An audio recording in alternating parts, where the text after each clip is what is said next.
Ang pagsuntok daw po ni Vice President Sara Duterte sa isang sheriff nung mayor pa siya sa Davao ay nagpapakita lamang daw po ito ng tapang at tunay na liderato. Sa magandang araw po sa atin mga kababayan, at ito pakinggan po natin itong naging pahayag po dito ni Attorney Panilo patungkol nga po dito sa pagsuntok ni Vice President Sara Duterte sa isang sheriff nung mayor pa po ito ng Davao. Pero bago po natin ipagpatuloy ito, huwag niyo po kalimutan mag-subscribe po dito sa ating YouTube channel. So ngayon mga kababayan, pakinggan po natin itong naging pahayag nga po dito ni Attorney Panelo dito po sa isang interview ng SMNI. Hindi ho yun nagpapakita ng maras, kundi nagpakita ho ng liderato. Nagpakita na marunong siyang pahintuin ang nag-aambang gulo at karahasan na magdudulot ng mga sugat at kamatayan. Dahil biro nyo, kung nagkabarilan doon, di maraming patay doon. Hindi po ba? Kaya yun ho ang kalakaran na bumabalot doon sa pagsuntok ni Inday Sara. Yung kanina na pag-usapan natin tungkol doon sa isa pang ilalabas na witness ng prosecution na team ay yung sheriff na sinuntok ni VP Sara Duterte nung siya yung mayor pa. Ano pong masasabi? So dito mga kababayan, parang naglabas na ata ng official statement itong sheriff na nasuntok po ni Vice President Sara Duterte nung mayor pa siya. Parang ayaw niya po ata na madamay sa laro ng politika dito po sa ating bansa.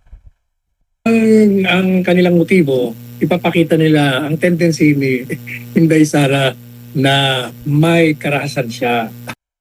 Innate, kumbaga katutubo sa kanya.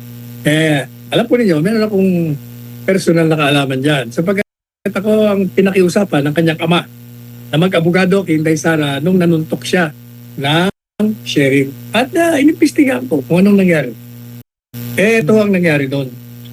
Kaya kayong mga taga-prosecution, magmumukha lang kayong tangi pag yan ginawa niyong testigo. Bakit ito nasuntok?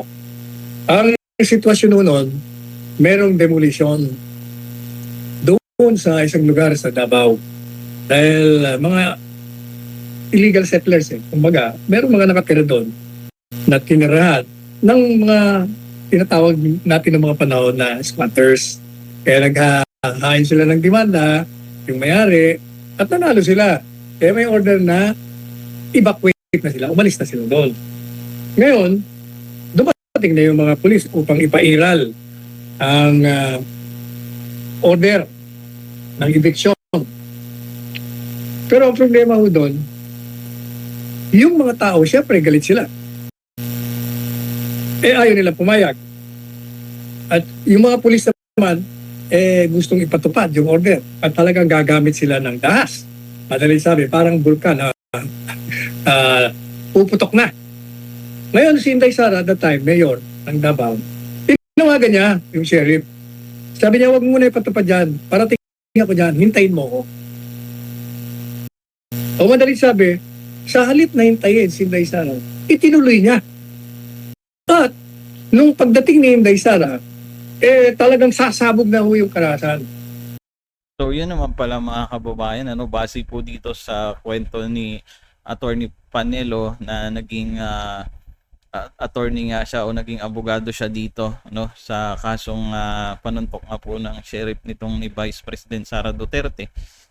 May utos naman pala o komunikasyon itong si Vice President Sara Duterte pati yung sheriff. Nag-usap naman na pala sila na wag mo nang ituloy kasi parating na nga po itong ating Vice Presidente. Ano ang ginawa niya? Alam niyo, bilang mayor ng Davao, bilang leader na tinitingala ng tao doon sa Davao, kinakailangan gumawa siya ng isang hakbang upang matigil, hindi matuloy yung pagsabog ng karahasan. At ang pamamaraan na epektibo lamang at nahinto nga yung pagsabog ng karahasan ay nung sinuntok niya itong si sheriff. At nakita ng tao doon dahil yung pinaka-boss ng siyudad nila ay gumalaw na at pinahinto na yung ginawang labag sa batas. At saka huwag niyong kalimutan na labag sa batas ang ginawa ng sheriff. Bakit? Sapagkat sa batas, bago mo ipatupad yung order of eviction, ay meron pa 30 days bago maging penal yun kasi kailangan pa magkaroon ng pagkakataon yung mga idinimanda mo na humingi ng rekonsiderasyon. Kaya tama lang ho yung ginawa. Hindi ho yun nagpapakita ng maras, kundi nagpapakita ho ng liderato. Nagpakita na marunong siyang pahintuin ang nag-aambang gulo at karahasan na magdudulot ng mga sugat pati kamatayan. Dahil biro nyo, kung nagkabarilan doon, hindi maraming patay doon. Hindi po ba? Kaya yun ho ang kalakaran na bumabalot doon sa pagsuntok ni Inday Sara. Okay, kita. So, ayan nalinawan na po tayo mga kababayan, no, base po dyan sa issue ng pagsuntok nga po ni Vice President Sara Duterte sa isang sheriff. No, ayon po dito kay Atty. Panilo na illegal daw po 'yon, no? Kasi meron pang 30 days daw bago po tibagin, no? Kaya naman dumating yung ating Vice President Sara doon, no, para maliwanagan, no, para matigil o para makontrol yung namumuong tensyon diyan po sa pagitan ng mga nakatira at yung mga law enforcer po natin, no, o law enforcement po natin mga kababayan, no. Kaya ayan, nasabi po dito ni Atty. Panelo na talagang makikita mo yung tunay na liderato ni VP Sara Duterte dito po sa sitwasyon na to. Ito, ituloy pa natin. Walang nangyari doon sa kaso. Hindi naman doon kasi kasalanan. Yun ay pinakita niya lang kung paano maging isang leader ng isang lugar kung saan ay nakaambak ang pagputok ng isang karahasan na magtutulot ng kaguluhan at maaaring kamatayan ng mga mamamayan sa lugar niya. So, in short mga kababayan, no, na-resolve na po yung kaso dito base dito sa sinasabi ni attorney na wala namang nangyari, no, tungkol po diyan sa issue ng pagsuntok ni Vice President Sara Duterte, no, sa isang sheriff. Ayan. Ayan, maraming salamat po Atty. Sal sa napakaliwanag na at least alam na ang ating mga kababayan kung ano talaga yung kwento behind doon sa nangyari insidente na matagal na, more than 10 years na yun Atty. Sal, ha? Hindi pa niya alam kung vice president ba siya, magiging vice president ba siya ng mga panahong yun.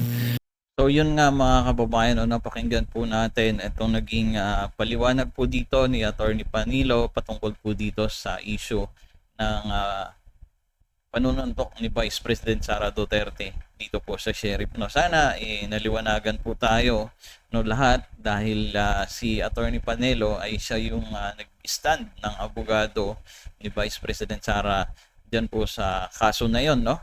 At ayan, maliwanag, sinabi niya dito una na may usapan na pala etong sheriff tsaka si Vice President Sara Duterte, no, diyan po sa pagpahinto ng pag-demolish nung area. At pangalawa, no, sabi niya pa dito na parang naresolba na o wala naman nangyari doon po sa kaso na yon. So ayan, maraming salamat po sa inyo. Kung meron po kayong komento mga kababayan, comment nyo na lamang po dyan sa baba. Maraming salamat po.